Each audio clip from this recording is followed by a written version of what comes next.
네, 안녕하십니까. 저는 고려시வில் 행정사 사무소의 임현 행정사입니다. 네, 오늘은 검사의 징계 처분 관련한 사항을 언론 보도 내용 중심으로 살펴보겠습니다. 제목은 배우자 두고 1년 불륜, 유부남 사실 속인 현직 검사 정직 2개월. 그 내용을 계속 보시겠습니다. 유부남인 사실을 속인 채 배우자를 두고 1년간 다른 여성과 불륜 관계를 가진 현직 검사가 정직 2개월의 징계 처분을 받았다. 오늘 법무부는 서울중앙지검 A검사에게 정직 2개월을 처분했다는 정직 2개월 처분했다는 내용의 관보를 게재했다.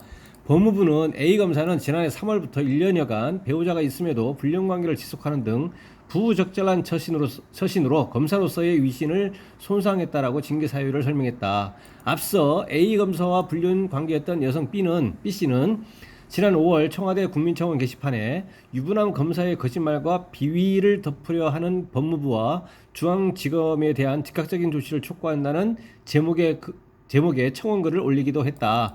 해당 글에서 B씨는 A검사는 수개월간 유부남인 사실을 속이고 나와 만나며 수백만 원에 이르는 돈을 빌려간 후 갚지 않았다면서 카드 내역 교제 사실을 알리지 말라며 서명을 강요한 각서 등을 증거로 제출해 성실히 조사에 임했으나 제대로 된 감찰이 이루어지지 않았다라고 주장했다.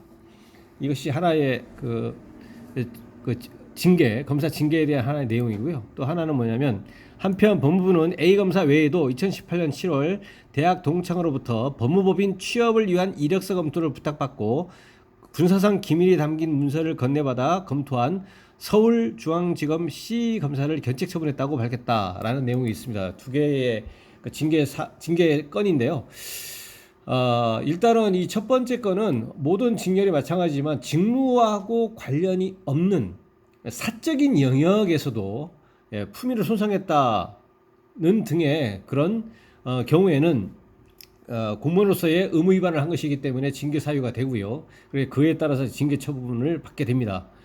그래서 여기서는 이제 직접적인 직무와 관련이 없는 그러한 사적인 영역에서의 것도 징계 사유가 되고 징계 처분이 대상이 된다라는 것이고, 그리고 이제 검사의 경우에는 다른 일반직 공무원이라든가 법원 판사라든가 등등과는 다르게 징계 처분에 불복하는 방법이 소청이라든가 그런 것이 아니고, 검찰청법이나 이런데 징계 처분에 불복해서 할 수 있는 방법이 소청 심사라는 것이 없다 보니, 검사의 경우에는 징계 처분을 받으면 바로 이제 행정소송을 제기해서 불복할 수밖에 없겠다. 그 중간에 있는 행정소송을 하기 전에 소청심사라고 하는 다른 공무원과 다른 그러한 권리구제 수단 방법이 존재하지 않는다. 검사의 경우에는.